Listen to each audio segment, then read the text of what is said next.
பாரதிய ஜனதா கட்சியின் சென்னை கிழக்கு மாவட்டத்திற்கு உட்பட்ட கோவூர் ஊராட்சியில் குன்றத்தூர் தெற்கு மண்டலில் நடைபெற்ற தேர்தலுக்கு முன்பான இறுதி சக்தி கேந்திர பொறுப்பாளர்கள் நடத்திய தெருமுனை பிரச்சார கூட்டம். இதில் சிறப்பு விருந்தினராக மாநில துணைத் தலைவர் திரு நாராயணன் திருப்பதி அவர்கள் கலந்து கொண்டார். தலைமை பொறுப்பேற்ற மாவட்ட தலைவர் குமார்ஜி அவர்களும் ஆலந்தூர் சட்டமன்ற தொகுதி பொறுப்பாளர் மீனாட்சி ஸ்ரீதர் அவர்களும் பங்கேற்று நிகழ்ச்சியை வழி நடத்தினர். 1000க்கும் மேற்பட்ட பொதுமக்களுக்கு நலத்திட்ட உதவிகளும் வழங்கப்பட்டது.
நாளை நமதே தமிழ்நாடும் நமதே என்ற வெற்றி முழக்கத்தை முதற்கொண்டு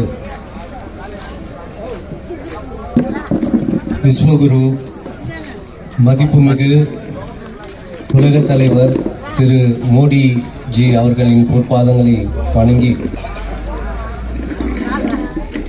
தமிழ் மாநில தலைவர் ஐயா திரு நயனார் நாகேந்திரன்ஜி அவர்களின் வழிகாட்டுதலின்படியும் நமது மாவட்ட தலைவர் மதிப்புமிகு திரு குமார்ஜி அவர்களின் வழிகாட்டுதலின்படியும் நமது சட்டமன்ற தொகுதி ஆலந்தூர் சட்டமன்ற தொகுதி பொறுப்பாளர் திருமதி மீனாட்சி ஸ்ரீதர் அக்கா அவர்களையும் வணங்கி நமக்கு இங்கே உற்சாக உரையாற்ற நம்மளை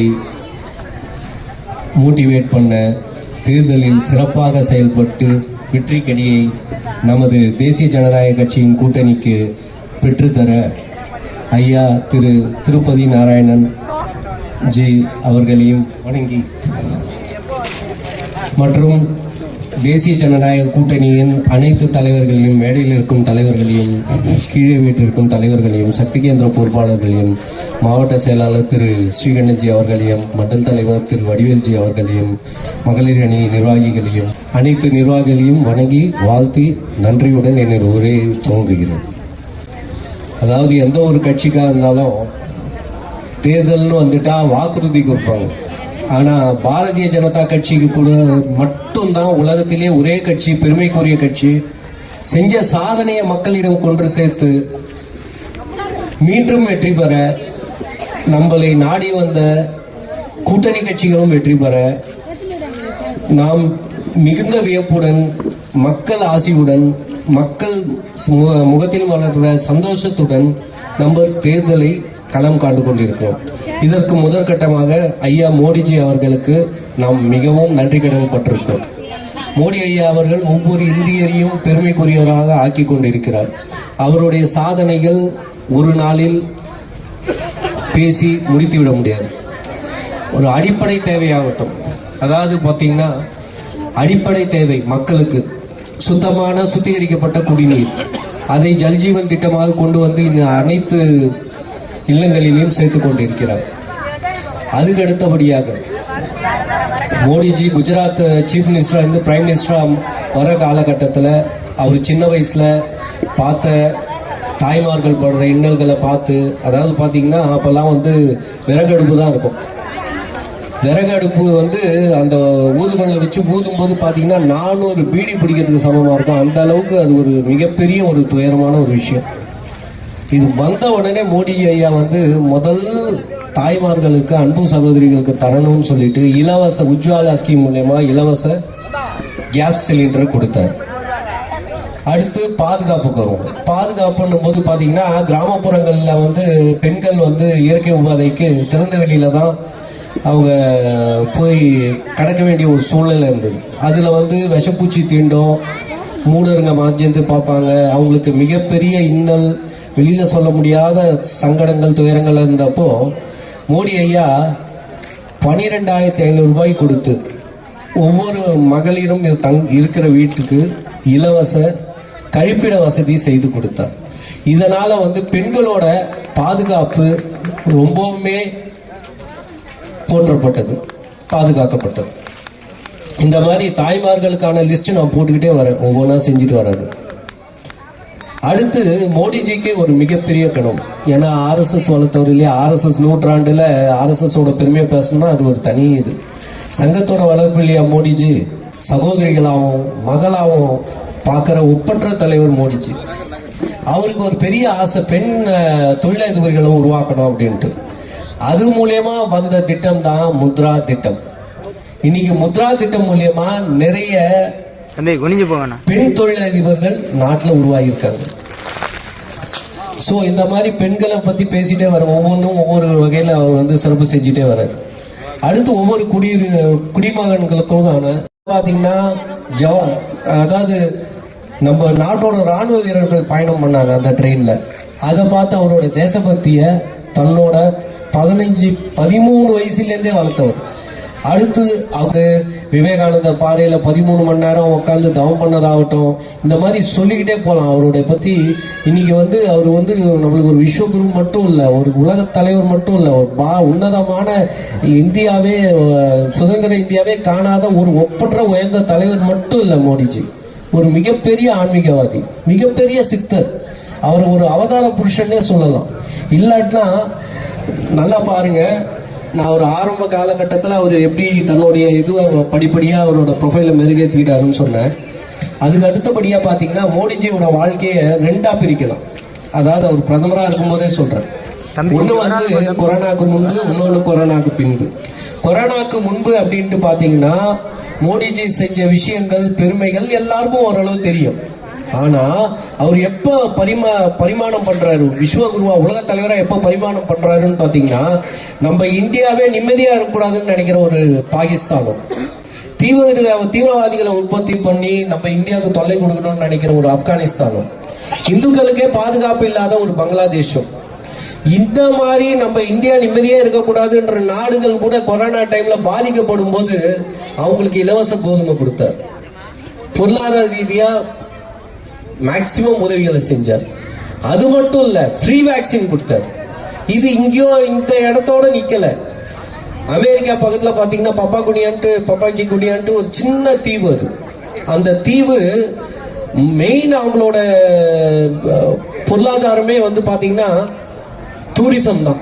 கொரோனா டைமில் 3 மாதம் அங்கே ரொம்ப பாதிப்பு, டூரிஸ்ட் யாரும் வரல. ரொம்ப ஏழ்மையான நாடு, ஒரு சிறு மக்கள் தொகை கொண்ட நாடு தான். எங்கெங்கேயோ போய் அப்ரோச் பண்ணுறாங்க வேக்சின் வேணும்ன்ட்டு.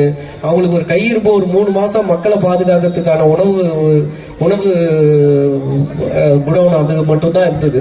அந்த மாதிரி காலகட்டத்தில் மோடிஜி வந்து அவங்களுக்கும் ஃப்ரீ வேக்சின் கொடுத்து அந்த நாட்டு மக்களையும் உயிரை காப்பாற்றினார். இது பார்த்தீங்கன்னா என்ன ஆச்சரியம்னு பார்த்தீங்கன்னா, அவங்க வந்து ஒரு தீவில் வாழ்ந்தாலும் ஒரு ட்ரைபல் கல்ச்சரை ஃபாலோ பண்ணுற ஒரு தீவு அது. அங்கே வந்து மாலை பொழுது, அந்தி பொழுது சாஞ்சிச்சுனாலே உலகத்தில் எப்பேற்பட்ட தலைவர் வந்தாலுமே போய் வரவேற்க மாட்டாங்க. அன்னைக்கு மோடிஜி வந்து இரவு 11 மணிக்கு அந்த ஏர்போர்ட்டுக்கு போகிறாரு. அந்த நாட்டோட தலைவர், அந்த நாட்டோட அதிபர் வந்து மோடிஜியை வணங்கி காலில் விழுறாரு, கண் கலங்குறார். காரணம் என்னன்னு பார்த்தீங்கன்னா, மோடிஜியோட அந்த தாய் உள்ளம், எல்லாரும் நல்லா இருக்கணுன்ற ஒரு உன்னதமான ஒரு உள்ளம். ஸோ இவங்க வந்து நம்மளுக்கு பகை செஞ்சாங்களே அப்படின்னு பாகிஸ்தானையும் அவர் யோசிக்கல, பங்களாதேஷையும் யோசிக்கல, ஆப்கானிஸ்தானையும் யோசிக்கல. எல்லாருக்கும் ஒரு எல்லாம் நல்லா இருக்கணும்னு நினைச்சு செய்யறாரு. அதனால தான் அவருடைய அந்த தவ வலிமையே அவருக்கு மிகப்பெரிய பாதுகாப்பு வளையமா இருக்குது. உலகத்துல யாரோ அசைச்சு பார்க்கணும்னு நினைக்கிறாங்க, அசைச்சு பார்க்கணும்னு நினைக்கிறவங்க தான் காணாம போறாங்க. அது ஒரு நல்ல உதாரணம் ட்ரம்ப். என்னென்னமோ பண்ணி பார்த்தார், கட்சியில் அவர் தான் சரணாகதி அடைஞ்சார் நம்ம இந்தியாவுக்கு. ஸோ இப்போ உலக உள்ள தலைவர்கள்லாம் வந்து இப்படியும் கூட ஒரு பிரதமர் இருப்பாரா, இப்போ எவ்வளோ டிஸ்டர்பன்ஸ் கொடுத்துருப்பாங்க அண்டை நாடுகள்லாம், அவங்களுக்கு போய் இவ்வளோ நல்ல உதவிகளை செய்து அந்த மக்களையும் காப்பாற்றுறாரு, இப்படியும் ஒரு தலைவர் இருப்பாரா அப்படின்ட்டு ரொம்ப ஆச்சரியப்பட்டு மோடிஜி பேரில் உள்ள மரியாதையே ரொம்ப கூடிடுச்சு. இன்னைக்கு உலகத்தில் எங்கன்னா போர் நடக்குதுன்னா மோடிஜி சொன்னாதான் வந்து அந்த நாட்டில் உள்ள அதிபர்களே கேட்பாங்க, அந்த போரே நிறுத்த முடியும், மக்களை பாதுகாக்க முடியும்னா மோடிஜியோட ஒரு சொல்லுக்கு தான் அந்த பவர் அதிகம். ஒன்றும் இல்லை, இன்னைக்கே எடுத்துக்கோங்க. இன்னைக்கு வந்து ஈரான் பேரில் இஸ்ரேலும் அமெரிக்காவும் போர் தொடங்க ஆரம்பிச்சிட்டாங்க. பயங்கரமாக நடக்குது. இன்னைக்கு வளைகுடா நாடுகளே பற்றி எரிஞ்சுக்கிட்டு இருக்கு. என்ன நடக்கும் நாளைக்கு காலையில், என்ன யார் யார் உயிரோடு இருப்பாங்கன்னே தெரியல. அப்படின்னு போத்தான் நான் இங்கே இருக்கிற தாய்மார்களை, மக்களை, அன்பு சகோதரர்களை நான் வேண்டி ஒரு விஷயம் கேட்டுக்கிறேன். நம்ம எதில் வேணாலும் காம்ப்ரமைஸ் ஆகலாம், ஆனால் நாட்டோட பாதுகாப்புன்றது மிக மிக மிக மிக முக்கியம். அது வந்து நீங்கள் ஒரு தொழில் செய்வீங்கன்னா சுதந்திரமாக தொழில் செய்யறதுக்கு ஆகட்டும், இல்லாட்டினா உங்கள் குழந்தைங்க நல்லபடியாக படித்து, அதாவது எந்த ஒரு போதைப் பொருளுக்கும் அடிமையாகாமல் நல்லபடியாக படித்து அவங்க ஒரு சிறந்த சாதனையாளர்களாக வரத்துக்கும், கல்வி அறிவில் கல்வி ஞானத்தில் சிறந்து அவங்க பெருவாரியான வளர்ச்சி அடையத்துக்கும், இல்லை ஒவ்வொரு மக்களும் சாலையில் நடக்கும்போது சௌகரியமாக நடக்கிறதுக்கும், இல்லை நாட்டுக்கு எந்த ஒரு தீங்கும் வராமல் இருக்கிறதுக்கும் அந்த தலைவர் கையில் தான் இருக்குது. இன்னைக்கு எவ்வளோ நாடுகள் போரில் வந்து பாதிக்கப்படும் போது நல்லா யோசிச்சு பாருங்க. கொரோனா காலகட்டத்தில் உலகத்திலே ஒரே நாடு, வளர்ச்சியை நோக்கி பயணித்த ஒரே நாடு நம்ம இந்தியா மட்டும்தான். பெருமையா நீங்க கைத்தட்டுங்க.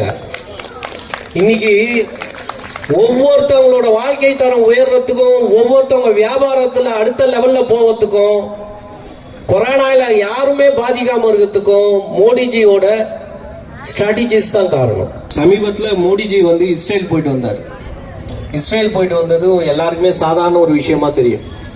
ஆனால் இஸ்ரேலில் அவர் போட்ட ஒப்பந்தப்படி ஒரு ஹார்பர் வந்து அதானி குழுமம் வந்து அதை எடுத்து பராமரிக்க போகிறாங்க. அது ஆல்மோஸ்ட் வாங்கிட்டதுக்கு சம்பந்தம். இதனால் சீனா பயந்து கிடக்குறாங்க, பாகிஸ்தான் பயந்து கிடக்குது. ஏன்னா அவங்களோட அந்த கப்பல் வந்து அந்த வழியாக தான் போய் ஆகணும், அந்த பகுதி வழியாக தான் போய் ஆகணும். யுத்தத்தாக இருந்தாலும் அங்கே தான். ஸோ இதில் வந்து இந்தியாவுக்கு பொருளாதாரம் நிறைய வரும். அது மட்டும் இல்லாமல் முக்கியமான ஒரு தகவல், பாதுகாப்பு பற்றி பேசிகிட்டு இருக்கும்போது இராணுவ தடவாளங்கள் பற்றி நாம் பேசியே ஆகும். இராணுவ தடவாளங்கள் வந்து ட்ரோன் டெக்னாலஜி இன்னைக்கு வந்து இஸ்ரேல் வந்து நம்மளுக்கு ஃபார்முலாவே கொடுக்கறதுக்கு ஒத்துக்கிட்டாங்க. யூபியில் மிகப்பெரிய ட்ரோன் தொழிற்சாலையை ஆரம்பிக்கப்படுறாங்க. ட்ரோன் வந்து தவிர்க்க முடியாத ஒரு எல்லை பாதுகாப்புக்கு தவிர்க்க முடியாத ஒரு ஏரோஸ்பேஸ் சக்தியாக இன்னைக்கு ட்ரோன் விளங்கிட்டு இருக்கு. அதுக்கடுத்து மொத்த நாடுகள் எடுத்துக்கோங்க, நீங்கள் எல்லாமே எடுத்துக்கலாம். Malaysia, Singapore, China, Japan, Korea, இந்த மாதிரி நாடுகள்லாம் எடுத்துக்கிட்டிங்கன்னா அவங்க பொருளாதாரத்தில் அடிப்படையாக வந்து பார்த்தீங்கன்னா சிப் டெக்னாலஜியும் செமிகண்டக்டர் டிவைசஸும் தான் வந்து அவங்களுக்கு ஒரு மிகப்பெரிய பொருளாதார சக்தி வளர்ச்சியாக இருந்தது. அந்த உற்பத்தி தான் இன்னைக்கு இந்தியாவுக்கு செமிகண்டக்டர் டிவைசஸ் உற்பத்தியும் கொண்டு வந்துட்டாங்க. குஜராத்துக்கு கொண்டு வந்தாச்சு.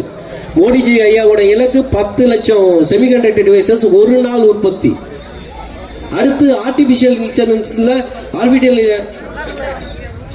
இன்டெலிஜென்ஸில் மிகப்பெரிய புரட்சி, ஒரு மிகப்பெரிய மாநாடு நடத்திட்டார் மோடிஜி.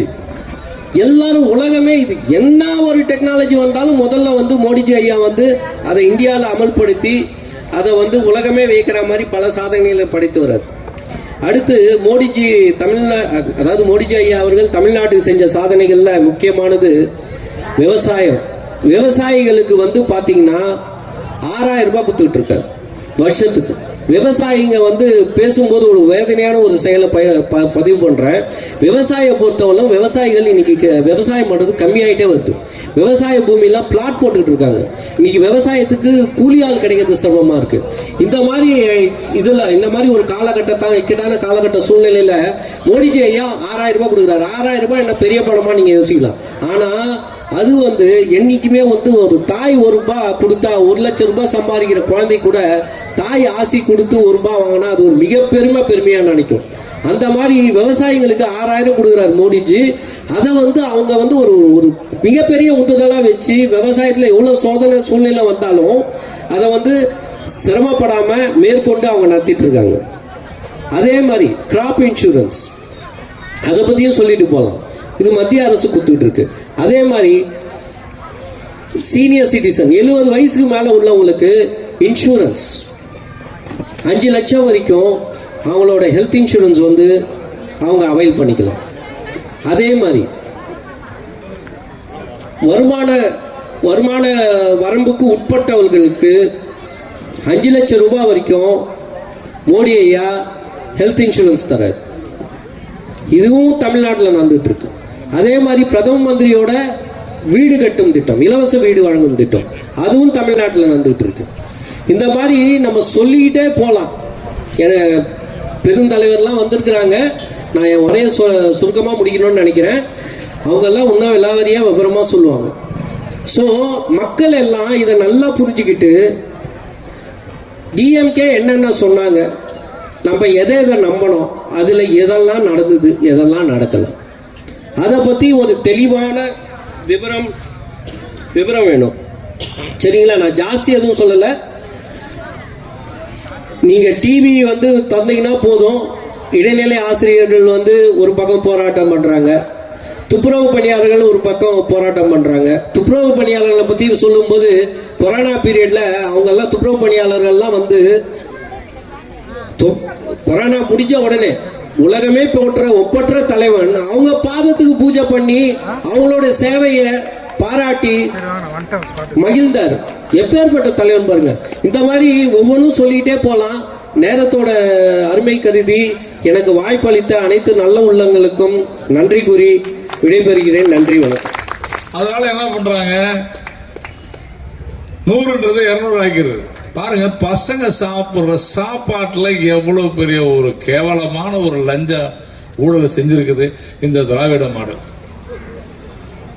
அதாவது ஒரு 50 ரூபான்னு வச்சுங்க, 100 பேருக்கு 100 குழந்தைங்களுக்கு ஒரு நாளைக்கு 50 ரூபாய் அரிசி பருப்பு இதெல்லாம் கணக்கு போட்டுங்க. 100 × 50 5000 ரூபாங்க. 200 பேர்னு கணக்கு காமிச்சா எவ்வளவு லஞ்சம்? 10,000. 5000 ரூபாய் நேரடியா லஞ்சம் ஒரு நாளைக்கு. அப்புறமா ஏன் தினந்தோறும் 5000 ரூபாய் ஏன் 5 லட்சம் கொடுக்க மாட்டாங்க? இத நாடு முழுக்க பார்த்தா கோடிக்கணக்கான குழந்தைகள் மீது இது போல செஞ்சு லஞ்சம் லஞ்சம் லஞ்சம் ஊழல் ஊழல் ஊழல் பார்த்தாரு மோடி, நரேந்திர மோடி. என்ன தெரியுமா செஞ்சாரு? இனிமேல் எல்லா ஸ்கூல்ல யாரெல்லாம் இந்த சத்துணவு சாப்பிடுறாங்களோ அத்தனை பசங்கள்ட்ட ஆதார் கார்டு வாங்கிக்க அப்படின்னாருங்க. எல்லா ஸ்கூல்லயும் 100 பேர் குறைஞ்சிட்டாங்க. உடனே கம்யூனிஸ்ட்காரன் தான் முதல் இந்த நாட்டில் ஒருத்தர் இருக்கிறான் பாருங்க, எவன் விளையினாலும் பிடிக்காது, அவன் தான் அந்த கம்யூனிஸ்ட்காரன். உடனே போய் கொடி பிடிக்கும். ஐயோ இது நிறுத்திட்டாங்க நிறுத்திட்டாங்க நிறுத்திட்டாங்க நிறுத்திட்டாங்க நிறுத்திட்டாங்க. என்னடா நிறுத்திட்டாங்கன்னா, ஊழலை நிறுத்திட்டாங்களே ஊழலை நிறுத்திட்டாங்களே. எப்படா ஊழலை நிறுத்தினாங்க அப்படின்னா, நாங்க 100 நாங்க 200 ஆனா அவன் 100 இதே நீ 100 200 ஆக்கினது நீ தானடா. இன்னைக்கு அந்த அளவிற்கு ஆதார் கார்டு கொடுக்கணும். அதுக்கு எப்படின்னா பண்ணாங்க தெரியுமா? எவ்வளவு மோசமா செஞ்சாங்கன்னா, இந்த திமுக காரணம் கம்யூனிஸ்ட் காரணம் என்ன பண்ணாங்கன்னா, ஒரு பெரிய வீடியோ ஒன்று போட்டாங்க. அந்த வீடியோ எடுத்துட்டு போய் போட்டா அப்படியே குழந்தைங்க எல்லாம் சாப்பிடும் போது நரேந்திர மோடி போய் அந்த தட்டை வந்து பறிக்கிறார். பாத்தீங்களா, பசங்க சாப்பாடு. நரேந்திர மோடி சார், நீ என்ன வேணாலும் பேசிக்க, என்ன வேணாலும் சொல்லிக்க, உன்னை நான் ஊழல் செய்ய விட மாட்டேன். ஆதார் அட்டை இருந்தா சாப்பாடு, இல்லைன்னா இல்லை. ஆதார் அட்டை 100% கொடுத்தாச்சு, முடிஞ்சு போச்சு. இன்னைக்கு எவ்வளவு தெரியுமா லஞ்சம்? சத்துணவு கொடுத்துல ஆயா வேலைக்கு தெரியுமா யாருக்காவது? 5 பைசா கிடையாது. லஞ்சம் இல்ல, லஞ்சம் எல்லாம் கொடுக்க முடியாது. அங்க ஊழல் செய்ய முடியாது, அங்க ஊழல் செய்ய முடியாதுங்க. இதுதான் விஷயமே. நீங்க பாக்குற சினிமால பாருங்க. ஆனா ஒரு கேடுகட்ட ஒரு கும்பல் இருக்கும்னு சொன்னா இந்த கும்பல மாதிரி எதுவுமே கிடையாது. நம்ம பாக்குற சினிமா தியேட்டருங்க. நான் வந்து ஊழலை எப்படிலாம் நாங்க வந்து ஒழிக்கிறோம் அப்படின்றத சொல்றேன் நான். அதுதான் மிக முக்கியமான விஷயம். கடைசியான ஊழலை ஒழிச்சா என்னன்றது சொல்றேன். சினிமா தியேட்டர்ல ஒரு பிரச்சனைங்க. என்னன்னு கேட்டீங்கன்னா, 120 ரூபாய்க்கு டிக்கெட் வந்துச்சு. யாராவது 120 ரூபாய்க்கு ஒரு காலத்துல நான் கூட 5 ரூபாய்க்கெல்லாம் போயிருவேன் எங்க ஊர்ல. ஆனா சமீப காலங்களில் பாத்தீங்கன்னா ஒரு 15 வருஷமா 120 ஐநாக்ஸ் இந்த மாதிரி எல்லாமே மால்ல தான் தியேட்டர். நம்ம ஒரு 5 பேர் ஃபேமிலியோட போனோம்னா ஒரு 1000 ரூபாய் குறைஞ்சது இல்லாத நம்மளால தியேட்டர் விட்டு வெளியே வர முடியாது. 120 ரூபாய் டிக்கெட்டு ஐநாக்ஸ் தியேட்டர்ல. ஒருத்தன் என்ன பண்றான், 120 ரூபாய் டிக்கெட் வாங்கிட்டு ஐநாக்ஸ் தியேட்டர்ல டிக்கெட் வாங்கிட்டு போய் படம் பார்த்துட்டு வெளியே வந்தான். வந்துட்டு கேட்டான், ஏன் நான் உள்ள 120 ரூபாய் டிக்கெட் வாங்கிட்டு போனேன், உள்ள போனா இந்த படத்துக்கு வரி விலக்கு இருக்குன்னு போட்டிருக்காங்க, டிக்கெட்ல வரி அப்படின்னு சொல்லி நீங்க எவ்வளவு போடு, 38 ரூபாய் வரி போட்டிருக்கீங்க, 82 ரூபாய் பேசிக் ஃபேர். பேசிக் ஃபேர் 82 ரூபாய், 38 ரூபாய் டாக்ஸ், அதாவது கேளிக்கை வரி மாநில அரசு. அப்ப எவ்வளவு ஆச்சு? 120 ரூபாய் ஆச்சு. நீங்க வரி விலக்குன்னு சொல்லிருக்கீங்க, ஆனா 120 ரூபாய் வாங்கிட்டு நான் கொடுத்த வரி எனக்கு திருப்பி கொடுக்குறேன், அதெல்லாம் கொடுக்க முடியாது போயாண்டான். உடனே உங்களுக்கு தான் தெரியும் ஐநாக்ஸ் தியேட்டர்ல எப்படி சஃபாரி எல்லாம் போட்டு நம்ம போனா அவனுக்கு யாரோ ஒருத்தன் நம்மள உட்காந்து செக் பண்ணிக்கிட்டு இருப்பான். அவன் சொல்றான் வெளியே போயான், 2 பேர் தூக்கி கொண்டு போய் வெளியே விட்டாங்க. சரி அவனுக்கு என்ன பண்ண முடியும், பாவம் நேரம் கோர்ட்டுக்கு போயிட்டான். கோர்ட்ல போனோன்னா நீதிபதி டேய் அதான் வரி விலக்கு இருக்குதுன்னு படத்திலே போட்டிருக்கீங்களா, எப்படி நீ அவன்கிட்ட போய் வாங்கினு கேட்டா, அரசாங்கம் சொல்லுதுங்க, அரசாங்கம் சொல்லுது ஐயா வரி விலக்கு இருக்குது, ஆனா அந்த வரி விலக்க நாங்க தயாரிப்பாளர்களுக்கு கொடுத்துருவோம், அந்த வரி விலக்க தயாரிப்பாளர்களுக்கு கொடுத்துருவோம். எதுக்குடா நீங்க வரி விலக்கு கொடுக்குறீங்கன்னா, தமிழ் வளர்ச்சிக்காக வரி விலக்கு கொடுத்துருக்குறோம். என்ன தமிழ் வளர்ச்சிடா அப்படின்னு கேட்டா, தமிழ்ல பேர் வச்சா தமிழ் வளர்ச்சியா, தமிழ்ல பேர் வச்சா தமிழ் வளர்ச்சி, அதுக்காக கொடுத்துடுறோம். ஒருத்தன் வந்து ஒரு படம் எடுத்தான், வித் தி கன் அப்படின்னு போட்டு, வித் தி கன் அப்படின்னு போட்டு, வித் த கன் அப்படின்னு ஒரு படம் இங்கிலீஷ்ல போட்டு எடுத்தான். அதுக்கு அரசாங்கம் சொல்லிச்சு, இது வந்து இங்க ஆங்கில பேரா இங்கிலீஷ்ல இருக்கு பேரு, இதுக்கெல்லாம் வரி விலக்கு இல்லைன்ட்டான். உடனே அவன் சொல்றான், ஏங்க நான் தமிழ் பேரை இங்கிலீஷ்ல அதுக்கு பேர் வித்தகன்ங்க, வித்தகன் வித் தி கன் இல்லைன்ட்டான். அவனுக்கு வரி விலக்கு வேணுமே, ஏன்னா ஒரு மூட்டை, அந்த மூட்டையில பாதி ஆளும் அரசுக்கு போவோம். அவன் சொல்றான் வித்தகன்றா இதுக்கு பேர் அப்படின்னு. அவன் அடப்பாவி அப்படியான்னு சொல்லி கோர்ட்டு சரி போ ஒழிஞ்சு போன்னு கொடுத்துருச்சு, போயிட்டான். எவ்வளவு பெரிய மோசடி பாருங்க நம்மள மேல. 120 ரூபாய் வரி வாங்கிட்டு இருந்தானா, 82 ரூபாய் வாங்கி நம்ம கிட்ட இருந்து 38 ரூபாய் வாங்கி அதை ப்ரொடியூசர் கொடுக்குறான். இப்ப புரியுதா ஏன் மோசமான சினிமாலாம் வருதுன்றத புரிஞ்சுங்க. சினிமா தியேட்டர்ல சினிமா வர்றதுக்கு முன்னாலேயே காசு அவங்களுக்கு போயிருது, நம்ம கிட்ட கொள்ளை அடிக்கிறாங்க. இதுதான் நடந்துச்சு. கோர்ட்ல என்ன சொல்றான், தொலைச்சிருவான், இதெல்லாம் முடியாது. ஹைகோர்ட்ல சொல்றான் தொலைச்சிரும், இதெல்லாம் முடியாது, அவரை திருப்பி கொடுறா பணம். 100 ரூபாய்க்கு கீழே இருக்கிற டிக்கெட் எல்லாம் இனிமேல் 18% தான் வசூல் பண்ணோம் அப்படின்ட்டாரு ஜிஎஸ்டில. இப்ப டிக்கெட் விலை என்ன, முதல்ல ஐநாக்ஸ்ல திரைப்பட தயாரிப்பாளர்கள் பூரா தியேட்டர் எல்லாம் க்ளோஸ் பண்ணிட்டானுங்க. நான் யோசனை பண்றேன், எங்கடா விலை குறைஞ்சதானா போச்சு, எப்படா நீங்க அப்படின்னா, இல்ல இல்ல உங்களுக்கு தெரியாது, விலை ஏறிச்சு, விலை ஏறிச்சு, விலை எப்படா விலை ஏறும். அவன் விலை ஏத்துறது வரைக்கும் விடவே இல்லைங்க, சினிமாவே திறக்கல. என்ன சொல்லிட்டாங்க, ஜிஎஸ்டிக்கு மேல கேளிக்கை வரி போடுவோம். ஜிஎஸ்டி வந்தா மாநில வரி போட முடியாது, மாநிலத்தில் வரி போட முடியாது. கார்பரேஷன்ல மாநகராட்சியில போடலாம், உள்ளாட்சியில போடலாம். அதனால உள்ளாட்சி கேளிக்கை வரி எடுத்துட்டு போய் இப்போ இங்க நான் ஒரு சினிமா பார்த்தேன்னு சொன்னா அந்த சினிமாவுக்கு நான் இங்க மாநகராட்சி வரி செலுத்தணும். நம்ம கிராமத்துல போய் பார்த்தாங்க அங்க அது ஊராட்சியாவோ பேரூராட்சியா இருந்தா பேரூராட்சி வரி செலுத்தணும். அப்படி கொண்டு வந்து ஜிஎஸ்டிக்கு மேல வரைய போட்ட மிகப்பெரிய பெருமை திராவிட மாடல்களுக்கு தான். இதை புரிஞ்சுக்கிட்டு எப்படியெல்லாம் நாங்க ஊழலை தடுக்கிறோமோ அப்படியே போய் பின்னால போய் அந்த ஊழலை இப்போ சமீபத்துல 100 நாள் வேலை வாய்ப்பு திட்டம் உங்களுக்கு தெரியுமா என்னன்னு தெரியல. 100 நாள் வேலை வாய்ப்பு திட்டத்தில் யாரெல்லாம் தெரியுமா வேலை பார்த்தாங்க? ரஜினிகாந்த் வேலை பார்த்தாருங்க, கமலஹாசன் வேலை பார்த்தாருங்க, அஜித், விஜய் எல்லாரும் பார்த்தாங்க. ஏன்னா அவங்க பேரை எழுதி போட்டுதான் எடுத்துட்டு. அப்புறமா தான் மோடி பார்த்துட்டு எல்லாத்தையும் ஆதாரம் கொண்டு வா, கையெழுத்து போடு, எல்லாத்தையும் பேங்க் அக்கௌண்ட்ல போடு. தமிழ்நாட்டில் மட்டும் இன்னை வரைக்கும் பேங்க் அக்கௌண்ட்ல போட மாட்டேன். ஆனா இவர் போட்ட 5000 ரூபாய் மட்டும் இப்ப சமீபத்தில் போட்டார். ஏன் 100 நாள் போட சொல்ல வேண்டியதானே? போட முடியாது. ஏன்னா அதுல ஒரு குடும்பத்துக்கு ஒருத்தர் தான், ஒரே குடும்பத்துல 5 பேருக்கு கொடுக்குறான். ஒரு காலத்துல ரேஷன் கார்டு இருந்துச்சு, முன்னாடிலாம் தெரியுமா உங்களுக்கு? ரேஷன் கார்டு 5 கார்டு வச்சிருப்பாங்க நம்ம ஆளுங்க. திராவிட மாடல் குடும்பத்துல 5 கார்டு இருக்கும். ஆனா இன்னைக்கு 5 கார்டுலாம் இருக்க முடியாது. எல்லாமே ஆதார் 4 கோடி ரேஷன் அட்டைகள் ஒழிக்கப்பட்டன பிஜேபி ஆட்சியில். ஏன் அப்படின்னா அரிசி கடத்துறது, அந்த அட்டையை வாங்கி சாதாரண மக்களுக்கு செல்ல வேண்டியதை கெடுத்து குட்டிச்சவராக்கி.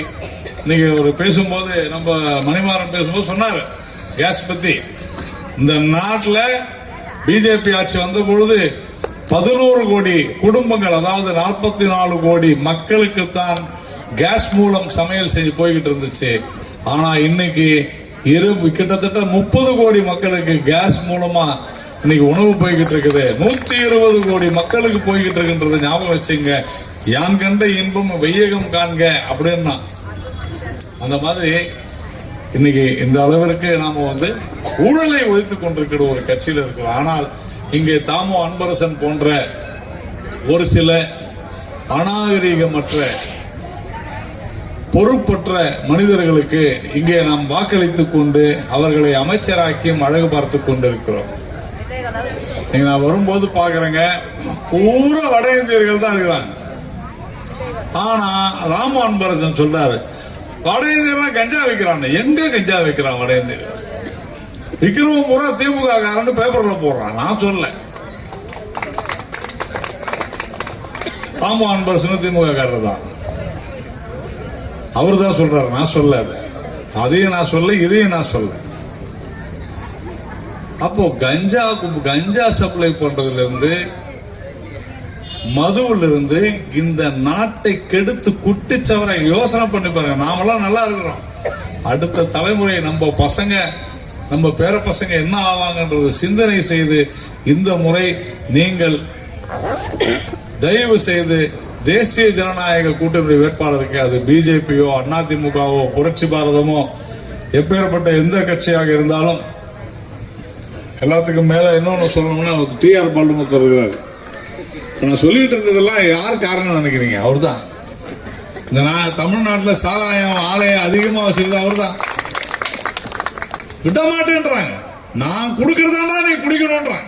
வேற ஒண்ணும் இல்லை. நீங்க கர்நாடகாவில் போய் பாருங்க, பாண்டிச்சேரியில் போய் பாருங்க, பெக்காரிட்டி கிடைக்கும். நீங்க என்ன சார் கிடைக்கும்? பாண்டிச்சேரியில் கிடைக்கும், இங்க கிடைக்கல. இங்க அதான் சொல்றேன், இங்க கிடைக்காது. ஆமா இல்லங்க, கரெக்ட் அவர் சொல்றது. எல்லாம் டூப்ளிகேட் அதான் டூப்ளிகேட் தான் இருக்குது இல்லைங்க. அதுதான் விஷயம். அந்த அளவிற்கு மோசமான தரம் இல்லாத மதுவை கொடுப்பது. நான் சொல்லுவேன் விளையாட்டா, ஏங்க மது ஒழிப்புலாம் நம்ம பிஜேபியில பாத்தீங்கன்னா எங்களுக்கு கிட்டத்தட்ட ஒரு 20 வருஷமா இதே வேலை தான். நான் மீனாட்சி நாங்கெல்லாம் எத்தனையோ முறை போய் எப்பா மூடு சாராய கடையை மூடுங்க, அதையும் மூடுற மாதிரி தெரியல. அட்லீஸ்ட் நான் சொன்னேன், அதை கூட விடுங்கப்பா, தரமான மதுவையாவது கொடுங்கயான்னு. ஏன்னா 1937ஆம் ஆண்டு டாக்டர் அம்பேத்கர் அவர்கள் மும்பை மாகாண கவுன்சில் சொல்றார், தரமான மதுவை அரசே வழங்க வேண்டும்னு. ஏன் சொன்னாரு? கள்ளசாராயம் வந்துடக்கூடாதுன்றதுக்காக சொன்னார். ஆனா இந்த கள்ளசாராயம் குடிச்சா கூட பிரச்சனை இல்லை போல இருக்கு. கவர்மெண்ட் 10 லட்சம் ரூபாய் கொடுக்குறது. நல்ல சாராயத்தை சாப்பிட்டு குடிச்சு இன்னைக்கு இவ்வளவு வீணா போய்கிட்டு இருக்கிறாங்க தமிழ்நாடு மக்கள் என்று சொல்லி, இதையெல்லாம் நீங்கள் புரிந்து கொண்டு வருகின்ற தேர்தலிலே தேசிய ஜனநாயக கூட்டணிக்கு பிஜேபி, அதிமுக எல்லா கட்சியும் இருக்கு. திரு எடப்பாடி பழனிசாமி அவர்கள் தான் நம்முடைய முதல்வர் வேட்பாளர் என்று நாம் தெளிவாக சொல்லி இருக்கிறோம். அதனால நம்முடைய கரங்களை வலுப்படுத்தி ஒரு அற்புதமான இந்த மாலை வேளையிலே உங்களிடத்திலே பேசுவதற்கு எனக்கு வாய்ப்பு வழங்கி அனைவருக்கும் நன்றி தெரிவிக்கிறார்.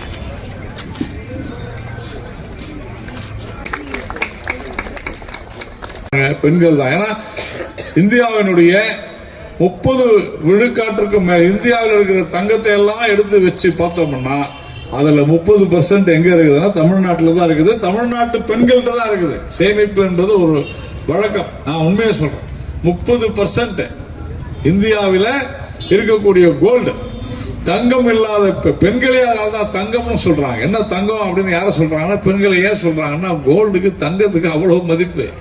இன்னைக்கு அதை வாங்க முடியாத அளவுக்கு போய்கிட்டு இருக்குதுன்றது வேற விஷயம்.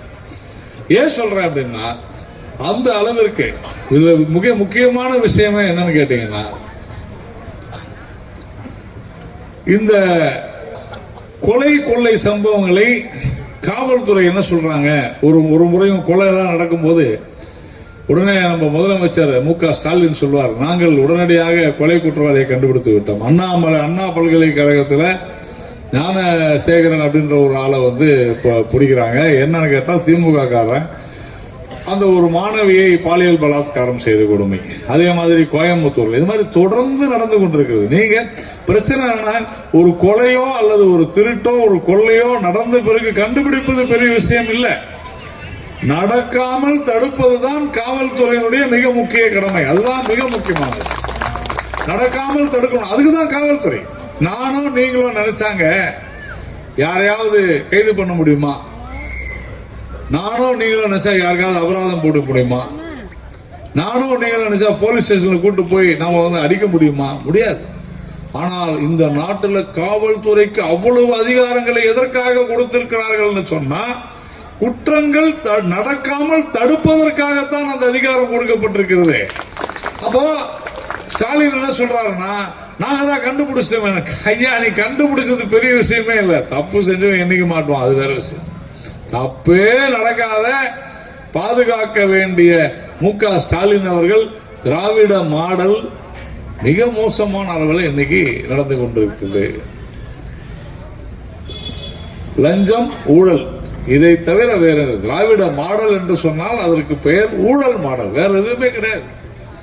எவ்வளவு ஊழல், எவ்வளவு ஊழல், கொஞ்சம் நஞ்சமா, சாராயத்துல ஊழல், எல்லாத்துலயும் ஊழல், கல்வியில ஊழல். அதாவதுங்க 2014 இங்க இருக்கக்கூடிய யாராவது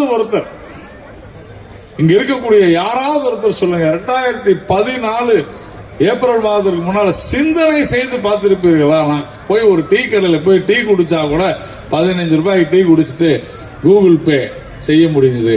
இன்னைக்கு காய்கறி வாங்கினா காய்கறிக்கு கூகுள் பே செய்யலாம்.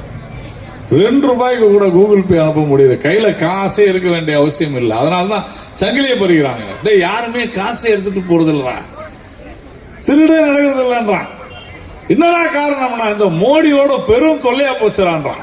என்னடா அப்படின்னு சொன்னா, இந்த ஆள் யாருக்கு எதுவுமே காசே கொடுக்கலடா, எல்லாரும் போனுக்குள்ளேயும் கொண்டு போய் வச்சிட்டாரு. போனை பறிச்சா கூட அதுல வந்து நம்பர் போடணும், இல்லைன்னா திருட முடியாது. அந்த மாதிரி டிஜிட்டலைசேஷன் பார்த்தீங்கன்னா இவ்வளவு ஒரு மிக மிக பயங்கரமான அற்புதமான ஒரு விஷயம், நினைத்து கூட நாம் பார்த்திருக்க முடியாது. உங்க எல்லாருக்குமே தெரியும், சத்துணவு அப்படின்றது நம்ம பள்ளிகளில் ரொம்ப நாளா இருக்குது. சத்துணவு கூட நான் இதெல்லாம் ஏன் சொல்றேன்னா, இந்த 11 வருடங்கள் 12 வருடங்கள் பார்த்தீங்கன்னா எப்படி ஒரு நாட்டை கட்டமைக்கிறோம். சத்துணவு கூடங்கள் இருக்குது. இந்த சத்துணவு கூடங்கள்ல பாத்தீங்கன்னா யாருக்காவது தெரியுமா, இங்க ஆயா வேலைக்கு சத்துணவு கூடத்துல ஆயா வேலைக்கு எவ்வளவு சம்பளம் தெரியுமா யாருக்காவது? ஐயா சொல்லுங்க ஐயா. பாருங்க, இப்ப 6000 ரூபாய்ங்க. முன்ன வந்துங்க 5000 ரூபாய் இருந்துச்சுங்க. 5000 ரூபாய் இருந்துச்சு ஒரு 2-3 வருஷத்துக்கு முன்னால. 5000 ரூபாய் இருந்துச்சு சத்துணவு கூட ஆயா வேலைக்கு. ஒரு வருஷத்துக்கு 60000 ரூபாய். பரவாயில்ல, 4000 ரூபாய் 5000 ரூபாய் கூட அது வந்துட்டே இருக்கும். ஒரு வருஷத்துக்கு 6000 ரூபாய், ஒரு வருஷத்துக்கு 60000 ரூபாய். ஒரு மாசத்துக்கு 5000 ரூபாய், ஒரு வருஷத்துக்கு 60000. இப்ப 6000 ரூபாய் சொல்றாங்க, ஏறி இருக்கா? பரவாயில்ல, சும்மா ஒரு கணக்கு வச்சுங்க. 5000 ரூபாய் இருந்த போது நான் சொல்றேன், நான் இப்ப சொல்ல. 5000 ரூபாய் இருந்த போது ஒரு வருடத்திற்கு 60000, 10 வருஷத்துக்கு 6 லட்சம் ரூபாய். 10 வருஷம் வேலை செஞ்சா மாசம் 5000 ரூபாய் சம்பளம் வாங்கி 10 வருஷம் கழிச்சு 6 லட்சம் ரூபாய் வாங்கியிருப்பாங்க அந்த அம்மா, இந்த ஆயா. ஆனால் அந்த வேலைக்கு சேர்றதுக்கு எவ்வளவு தரமா கொடுக்கணும்? 5 லட்சம் கொடுக்கணும். 5 லட்சம் கொடுத்தாதான் வேலை கிடைக்கும் தமிழ்நாட்டில்.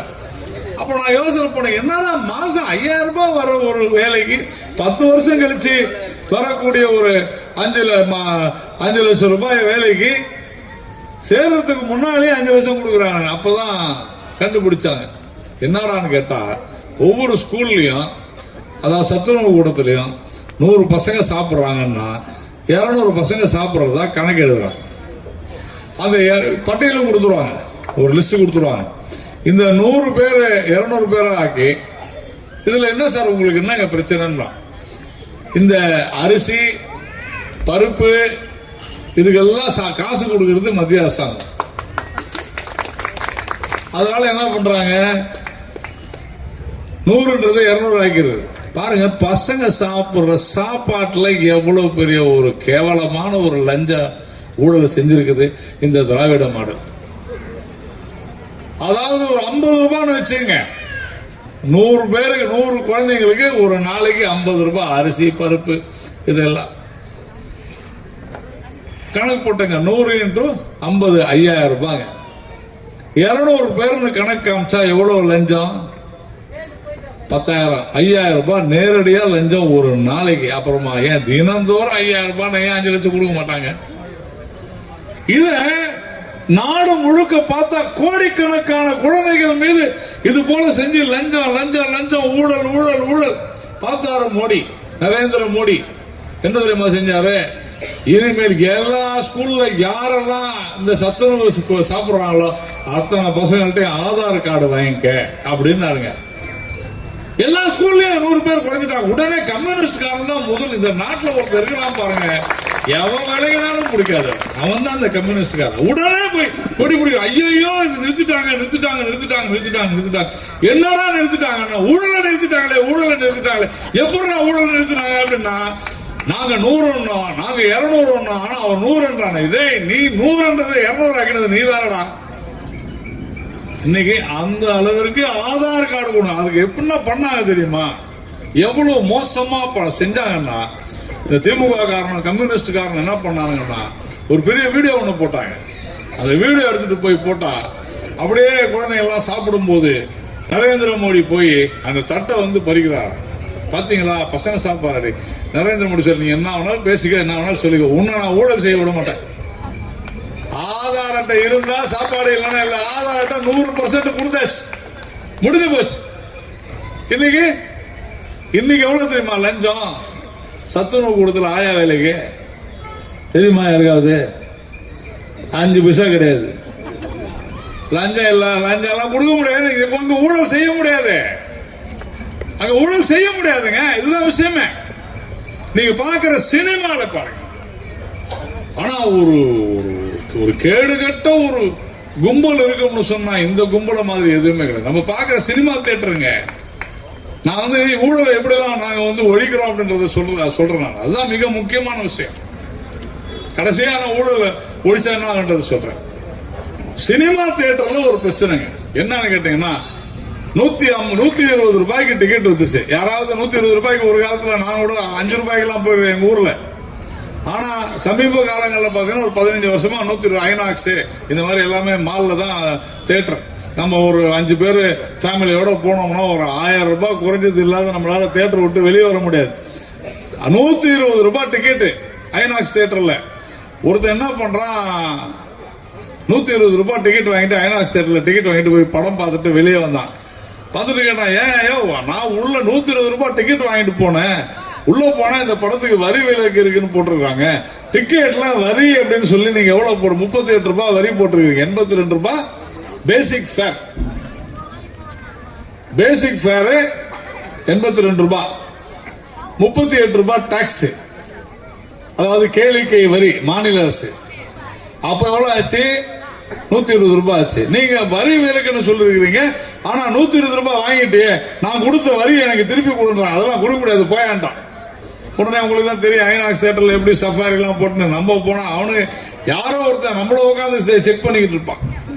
அவன் சொல்றான் வெளியே போயான், 2 பேர் தூக்கி கொண்டு போய் வெளியே விட்டாங்க. சரி, அவனுக்கு என்ன பண்ண முடியும், பாவம் நேரம் கோர்ட்டுக்கு போயிட்டான். கோர்ட்ல போனோன்னா நீதிபதி டேய் அதான் வரி விலக்கு இருக்குதுன்னு படத்திலே போட்டிருக்கீங்களா, எப்படி நீ அவன்கிட்ட போய் வாங்கினு கேட்டா, அரசாங்கம் சொல்லுதுங்க, அரசாங்கம் சொல்லுது ஐயா வரி விலக்கு இருக்குது, ஆனா அந்த வரி விலக்க நாங்க தயாரிப்பாளர்களுக்கு கொடுத்துருவோம், அந்த வரி விலக்க தயாரிப்பாளர்களுக்கு கொடுத்துருவோம். எதுக்குடா நீங்க வரி விலக்கு கொடுக்குறீங்கன்னா, தமிழ் வளர்ச்சிக்காக வரி விலக்கு கொடுத்துருக்குறோம்.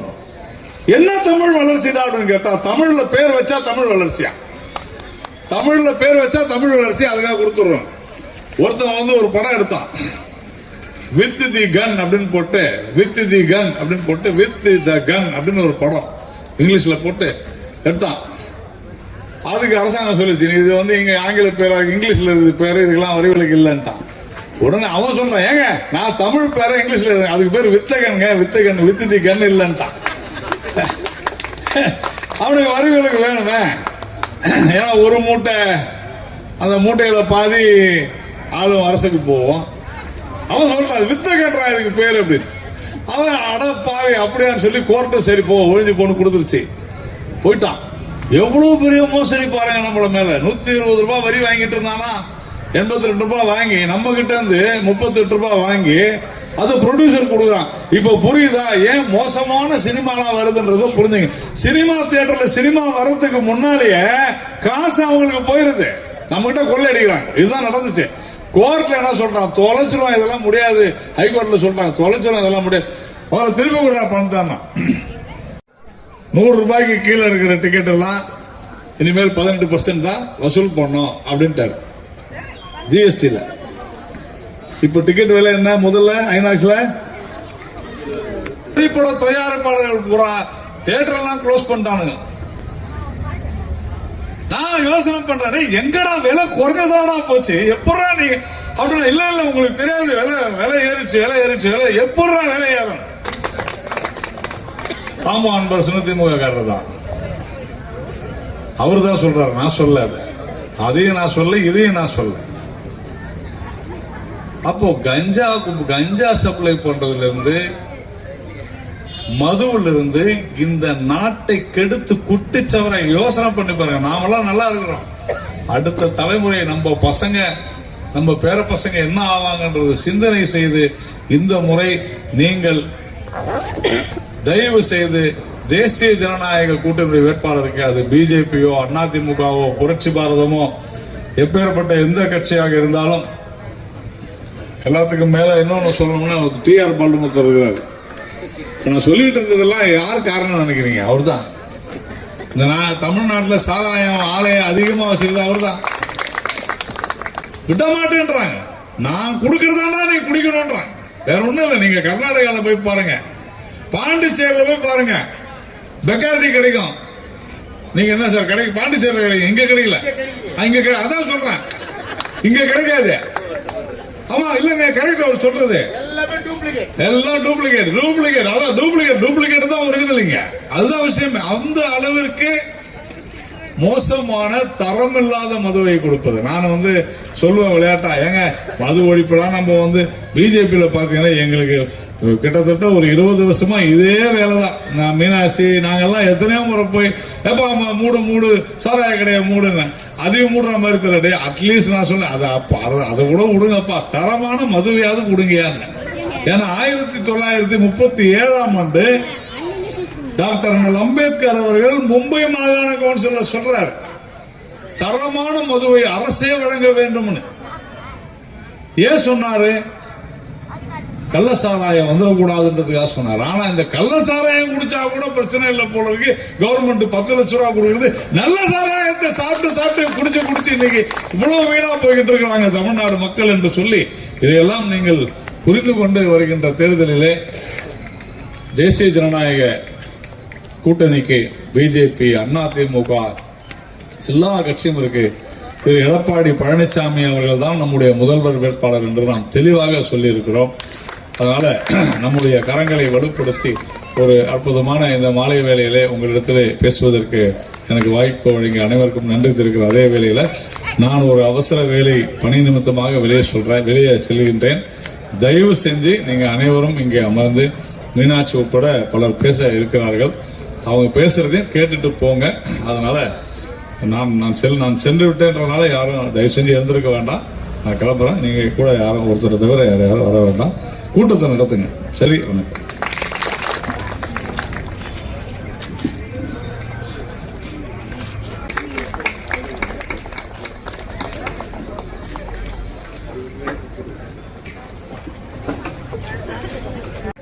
மேடையில் அமர்ந்திருக்கும் பாஜக தலைவர்களுக்கும் மற்றும் என்டிஏ கூட்டணியில் உள்ள அனைத்து தலைவர்களுக்கும் எனது வணக்கத்தை தெரிவித்துக் கொள்கின்றேன்.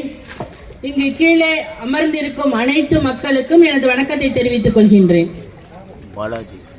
தமிழகத்தை தலை குனிய செய்த கையால் ஆகாத இந்த திமுக அரசுக்கு முடிவு கட்டவும், மீண்டும் நம் தாய் மண்ணை மீட்டு எடுக்கவும் மாநிலம் முழுவதும் தமிழக பாஜக தலைவர் நாயனார் நாகேந்திரன் அவர்களின் தலைமையிலும் முன்னாள் மாநில தலைவர் அண்ணாமலை அவர்களின் வழிகாட்டுதலின்படியும் இந்த சக்தி கேந்திர கூட்டமானது தமிழகம் முழுவதும் நடந்து கொண்டிருக்கின்றது.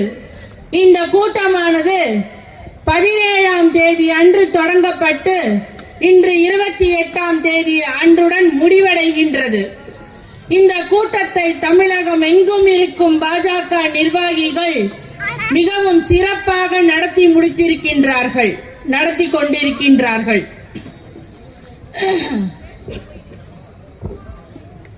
இதை சென்னை கிழக்கு மாவட்டம் ஆலந்தூர் சட்டமன்ற தொகுதியில் குன்றத்தூர் தெற்கு மண்டலில் மண்டல் தலைவர் வடிவேல் அவர்கள் மிகவும் சிறப்பாக அனைத்து இடங்களிலும் இந்த சக்தி கேந்திர கூட்டத்தை நடத்தி இருக்கிறார். அவருக்கு எனது மனமார்ந்த வாழ்த்துக்களை தெரிவித்துக் கொண்டு அவர் இந்த சக்தி கேந்திர கூட்டத்தை நடத்துவதற்கு ஒத்துழைப்பு தந்த அனைத்து சக்தி கேந்திர நிர்வாகிகள் மற்றும் மண்டல் நிர்வாகிகள் அனைவருக்கும் எனது நன்றியை தெரிவித்துக் கொள்கின்றேன். இதுவரை 2021 இருந்து இன்று வரையும் ஒரு இருண்ட ஆட்சிதான் நிலவிக் கொண்டிருக்கின்றது.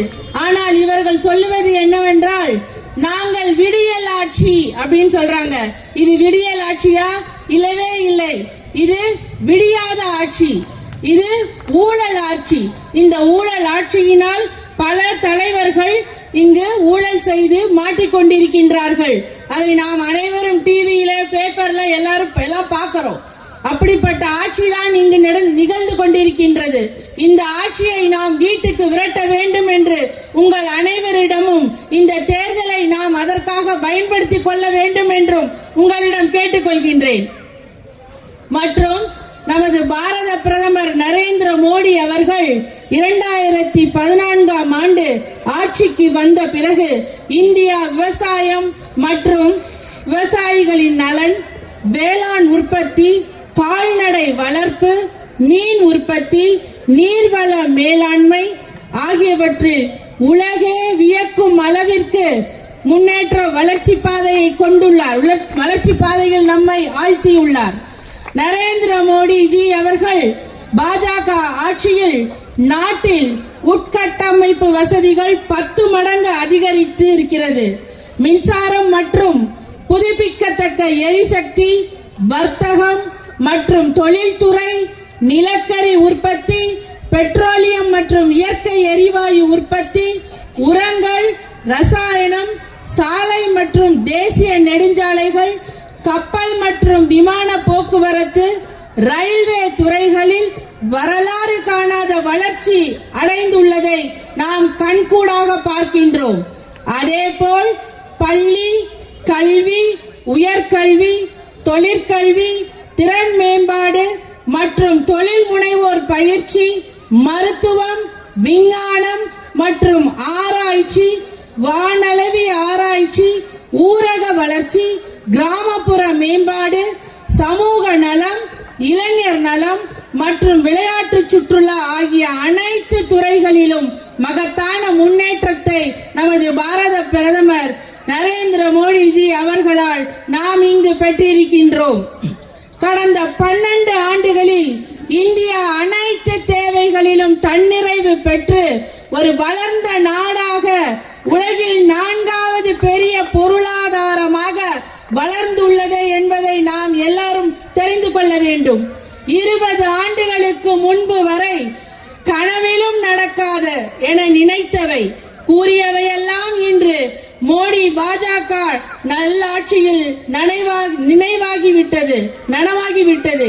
விவசாயம் மற்றும் வேளாண் வினை பொருட்கள் உற்பத்தியில் இந்தியா மகத்தான சாதனை படைத்துள்ளது. அத்தியாவசிய உணவுப் பொருட்கள், தானியங்கள் அடுத்த 3 ஆண்டுகளுக்கு தேவையான அளவு அரசு சேமிப்பில் இருக்கும் அளவுக்கு மாபெரும் புரட்சியை செய்துள்ளார். அதனால்தான் நாட்டில் உள்ள ஏழைகளுக்கு ரேஷன் கடைகள் வாயிலாக அரிசி, கோதுமை, உணவுப் பொருட்கள் 80,000 கோடிக்கு அதிகமான மக்களுக்கு ஒரு பைசா செலவு இல்லாமல் இன்று நமக்கு கிடைக்கின்றது. கிடைக்கிறா இல்லையா? உங்களுக்கு ரேஷன் அரிசி எல்லாம் இலவசமா இன்னி வரைக்கும் 5 ஆண்டுகளாக கொடுத்துருக்காரா இல்லையா? சொல்லுங்க. ரேஷன் அரிசி எல்லாம் இலவசமா தானே வாங்குறீங்க? வீடில்லா ஏழைகளுக்காக நாடு முழுவதும் பிரதம மந்திரி வீடு கட்டும் திட்டத்தின் கீழ் சுமார் 5 கோடி குடும்பங்களுக்கு வீடு கட்டி வழங்கப்பட்டுள்ளது. வழங்கியிருக்காங்களா இல்லையா? சொல்லுங்க. இதெல்லாம் மோடி அரசினுடைய சாதனைகள். நீங்க நல்லா தெரிஞ்சுக்கணும். இவ்வளவு நேரம் பொறுமை காத்து திருமண கூட்டத்தை மாபெரும் பொதுக்கூட்டமாக இன்றைய தினம் இந்த பகுதியிலே கோவூர் ஊராட்சியிலே சிறப்பான ஒரு மக்கள் விரோத திமுக அரசாங்கத்தை அகற்றுவதற்காக நம்முடைய நரேந்திர மோடி அவர்களுடைய ஆசையுடனும் தேசிய ஜனநாயக கூட்டணியுடைய தமிழக தலைவர் எடப்பாடியார் அவருடைய ஆசையுடனும் நம்முடைய மாநில தலைவர் நயனா நாகேந்திரன் அவருடைய வழிகாட்டுதலின்படி சிறப்பாக பொதுக்கூட்டம் நடைபெற்று கொண்டிருக்கின்றது. 2 விஷயத்தோடு சொல்லி நான் முடிச்சுக்கிறேன். நீங்கள் இங்கே எல்லாரும் மகளிர்களாக இங்கே இருக்கிறீங்க. நரேந்திர மோடி அவர்கள் மகளிர் மீது பல அன்பு வைத்துள்ளார். மகளிர் முன்னேற்றத்திற்காக பல்வேறு திட்டங்களை தீட்டியுள்ளார். சற்று முன்னர் தான் அரை மணி நேரத்துக்கு முன்னாடி தான் நம்முடைய உலக நாயகன் நரேந்திர மோடி அவர்களை எனக்கு பார்க்கறதற்கான வாய்ப்பு கிடைத்தது. இங்க இருக்கிற ஒரு திறனற்ற திமுகவுடைய தலைவர், தமிழகத்துடைய முதல்வர் சில நிகழ்ச்சிகள் போனால் கூட அவர் ஏதோ பெரிய வேலை செஞ்ச மாதிரி மூஞ்சி சுழிச்சுப்பார். ஆனால் பல்வேறு தேசங்களில் பல விஷயத்தில் செஞ்சாங்க கூட இன்றைய தினம் குறிப்பாக மகளிர்களுக்கு, குறிப்பாக கருப்பை புற்றுநோய் வராமல் இருப்பதற்காக தடுப்பூசி திட்டத்தை, இலவச தடுப்பூசி திட்டத்தை ராஜஸ்தான் மாநிலத்தில் துவக்கி வைத்து எந்தவித கலப்பையும் இல்லாமல் பல தேசங்கள், நீங்க வேணா ரயில்லையோ கார்லையோ பயணம் பண்ணா உங்களுக்கு வந்து களைப்பு தெரியாது என்னை பொறுத்த. ஆனால் விமான நிலையத்தில் பயணம் நீங்கள் சொல்லிட்டு போயிட்டு ரொம்ப கஷ்டமெல்லாம் போயிட்டு நீங்கள் சொல்லுவீங்க. ஆனால் விமான நிலையம் பயணம் பண்ணால் கூட அதிகப்படியான உங்களுக்கு வந்து அட்மாஸ்பியர், நம்மளுடைய நார்மலாக இருக்கிற ஏர் பிரச்சனைனால உங்களுக்கு உடம்புல பாதிப்பு இருக்கும். எந்த வித முக சுழிவும் இல்லாமல் கிட்டத்தட்ட ஒரு 30 பேர் இருப்பாங்க. ஒவ்வொரு அடிப்பட்ட தொண்டனை கூட பாதுகாத்துறவை அவர் என்ன பண்ணுறீங்க, எது பண்ணி கேட்டுட்டு போகிறாருன்னு சொன்னால், இந்த பெரியான இந்த பாரத தேசமானது இவ்வளவு பெரிய மக்கள் மீது நம்பிக்கை உள்ள, எளிய மக்கள் மீது நம்பிக்கை உள்ள இந்த பாரத நரேந்திர மோடி அவர்கள் பெற்றது நாம் முன்னால் செய்த புண்ணியமாக நான் கருதுகிறேன். தமிழகத்தை பொறுத்த வரைக்கும் ஒரே விஷயம் தான் சொல்கிறேன், எதுவுமே தரலன்னு சொன்னாங்க. 14,000 கோடி 14 லட்சம் கோடி வந்து தமிழகத்துக்கு நரேந்திர மோடி அவர் கொடுத்துருக்கிறாரு. அது மட்டும் இல்லாமல் நாளைக்கு மாலை 3 மணி அளவில் மதுரையில் மேலும் 4,400 கோடி அளவு திட்டத்துக்கு சில பல திட்டங்களை முடிவுட்டுச்சு. சில பல திட்டங்களை 4,400 கோடி திட்டத்தை தொடங்கி வைக்கிறாரு. ஆனால் மாறாக இங்கே இருக்கிற அரசாங்கம் ஏதோ ஒன்றுமே கொடுக்கல, தமிழகத்தை வஞ்சிக்குது சொல்ல முறையான கணக்கு கொடுத்தா நான் கொடுக்காம போகிறார் மோடி அவர்கள். நீங்கள் பொய் பிரச்சாரம் மட்டும் செஞ்சு கொண்டிருக்கின்ற, குறிப்பாக நாளைய தினத்தில் மரக்காணம் டு புதுச்சேரி 4 வழி சாலை தமிழகத்துக்கு அர்ப்பணிக்கிறார். அதேமாரி ராமநாதபுரம் டு பரமக்குடி சாலையை அர்ப்பணிக்கின்றார். நம்முடைய எக்மோரிலிருந்து கடற்கரை 4வது வழித்தடத்தை துவங்கி வைக்கிறார். குறிப்பாக அம்ரித் பாரத் திட்டத்தின் மூலமாக 7,000 லட்சம் கோடி ரூபாயை வந்து தமிழகத்துக்கு நிதியாக, குறிப்பாக ரயில்வே துறையில் நம்முடைய நரேந்திர மோடி அவர் பல சாதனைகளை புரிந்துள்ளார். அதன் அடிப்படையில் நாளைக்கு மொரப்பூர், பொம்முடி, ஸ்ரீவில்லிபுத்தூர், மணப்பாறை, பொள்ளாச்சி, அப்புறம் சோழவந்தான் போன்ற காரைக்குடி போன்ற பகுதிகளில் அம்ரித் பாரத் திட்டத்தின் மூலமாக உலக தரத்துக்கு நிகராக நம்முடைய ரயில்வே நிலையத்தை பொதுமக்களோடு அர்ப்பணிக்கின்றார். ஆகவே நம்முடைய நரேந்திர மோடி அவர்கள் நிச்சயமாக இந்த மாதிரியான மக்கள் சேவையை மகேசன் சேவையாக அனைவரும் காண அரசு, அனைவரும் அரசு, அனைவரும் முயற்சியாளர் அரசு சொல்ல சப்கா சாத் சப்கா விகாஸ் என்ற சூழ்நிலையில் மக்களுக்காக பணி செய்து கொண்ட அரசாங்கம் மத்தியில் சிறப்பாக செய்து கொண்டிருக்கின்றது. அதை தான் இவர் காப்பி அடித்து கொண்டு செயல்பட்டு கொண்டிருக்கின்றார். ஆனால் அந்த திட்டத்தை கூலிஞ்சின அரசாங்கம் தமிழகத்தை வர வேண்டும். நாம் எதை கேட்டாலும் பெற்று தருவதற்கு நம்முடைய எடப்பாடியார் அவர்கள் தயாராக உள்ளார்.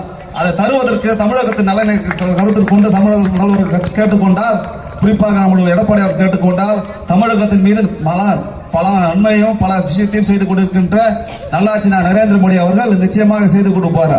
ஆகவே வருகின்ற 2000 சட்டமன்ற தேர்தலில் நீங்கள்லாம் தேசிய ஜனநாயக கூட்டணி யார் நின்னாலும் எந்த பகுதியில் நின்னாலும் நீங்கள் ஒவ்வொருவரும் செயல்பட்டு இந்த பொய்யான ஆட்சி, பாதுகாப்பு பெண்களுக்கு பாதுகாப்பு கொடுக்காத ஆட்சி, பொய்யை சொல்லுகின்ற பொய்யே 4 நாள் சொல்லுகின்ற இந்த ஆட்சியை விரட்டுவதற்காக ஒவ்வொரு மகளிர்களும் நீங்க தான் சொல்லி வைக்கணும். உங்க பையன் வந்து கேட்பாரு, அம்மா டிவிக்கு ஓட்டு போடுமான்னு சொல்லுவாங்க. இவர் 5000 ரூபாய்க்கு தாங்க ஓட்டு போட சொல்லுவாங்க. எந்த சூழ்நிலை நீங்க ஓட்டு போட்டு கொடுத்தீங்கன்னா தமிழகத்தை நீங்க விட்டு தான் போனோம். அந்த சூழ்நிலையை மாற்றம் என்று சொன்னால் ஒரு டபுள் இன்ஜின் அரசாங்கம் வேணும். அந்த வருஷம் அது வேணும்னு சொன்னா 2047 நிச்சயமாக வல்லரசாகும். அதற்கு நம்முடைய தமிழகமும் அது காரணமாக இருக்கும். குறிப்பாக எடப்பாடி அவர்கள் ஆட்சி அமைந்தது சொன்னால் நிச்சயமாக நமது பகுதியில் பெண்கள் பாதுகாப்பாக இருப்பாங்க. அதுக்காக ஸ்மார்ட் போலீஸ்ஷிப் என்கின்ற பெண்கள் பாதுகாப்புக்காகவே தனி பிரிவு கூட அமைக்கணும்னு சொல்லிட்டு இன்னைக்கு நம்முடைய எடப்பாடி அவர்கள் சொல்ல அந்த விஷயத்தை பேசியிருந்தாங்க. ஆகவே நீங்கள் எல்லாம் வருகின்ற சட்டமன்ற தேர்தலில் நீங்கள் ஒரு ஆளாக ஒரு மகளிரும் 100 பேருக்கு சமம் என்கின்ற வகையில் நீங்கள் எல்லாம் தீவிர பிரச்சாரம் செய்து இந்த பகுதியை சார்ந்த பொய்யே சொல்லுகின்ற நம்முடைய தாம அன்பரசன் அவர்கள் டெபாசிட்டை வைக்க வேண்டும் என்று கேட்டுக்கொண்டு, யாரை நிற்க வைத்தாலும் நம்முடைய நரேந்திர மோடி அவர்கள் வேட்பாளராகவும், எடப்பாடி அவர்கள் வேட்பாளராகவும், மற்றும் அன்புமணி ராமதாஸ் அவர்கள் வேட்பாளராகவும், பூவை ஜெகன்மூர்த்தி அவர்கள் வேட்பாளராகவும் கருதி, தேசிய ஜனநாயக கூட்டணி வேட்பாளர் யார் அறிவித்தாலும் அனைத்து தலைவருடைய வேட்பாளர் கருதி நம்முடைய வெற்றி வேட்பாளரை ஆலந்தூர் சட்டமன்ற தொகுதியில் சென்ட் ஜார்ஜ் கோட்டையில் 2020 சட்டமன்ற தேர்தலில் பெருவாரியான வாக்குகளை வெற்றி செய்து நாம் எடப்பாடியார் அவர்களை முதல்வராக்கும் என்று கூறிக்கொண்டு சிறப்பானது ஒரு ஏற்பாடு செய்த இந்த பகுதியை சார்ந்த குன்றத்தூர் தெற்கு மண்டலுடைய தலைவர் ஆற்றல்மிகு செயல் வீரர் மண்டல தலைவர் வடிவேல் அவர்களுக்கும், இந்த சத்தியகேந்திரத்தை சார்ந்த மோகன், அருணா, குமரேசன் மற்றும் அமுதா அழகர், குறிப்பாக இந்த பகுதியில் பல சமூக பணிகளை செய்து கொண்டிருக்கின்ற மருத்துவர் பிரிவுடைய மாவட்ட அமைப்பாளர் மணிமாறன் அவர்களுக்கும், மற்றும் இந்த தொகுதியை சார்ந்த நம்முடைய தொகுதி அமைப்பாளர் மீனாட்சி ஸ்ரீதர் அவர்களுக்கும், மாவட்ட செயலாளர் அருமை அண்ணன் ஸ்ரீகண்டன் அவர்களுக்கும், மற்றும் கூட்டணி கட்சி சகோதரர்களுக்கும், அனைத்து தேசிய ஜனநாயக கூட்டணி நிர்வாகிகளுக்கும், பட்டியல் சமுதாய அணியுடைய தலைவர் அருமை அண்ணன் நாகராஜ் அவர்களுக்கும், மற்றும் அனைத்து பொதுமக்களுக்கும் இது தொடக்கமாக வைத்துக்கொண்டு 40 நாட்களும் இந்த திமுக விரட்டுவதற்காக நாம் அனைவரும் சபதம் ஏற்று வேலை செய்வோம் என்று கேட்டுக்கொண்டு, அருமையான வாய்ப்பை ஏற்படுத்தி கொடுத்த அனைத்து தாமரை குன்றத்தூர் ஒன்றியத்தை சார்ந்த தெற்கு ஒன்றியத்தை சார்ந்த அனைத்து நிர்வாகிகளுக்கும், தேசிய ஜனநாயக நிர்வாகிகளுக்கும் நன்றி கூறி விடுகிறேன். நன்றி, வணக்கம்.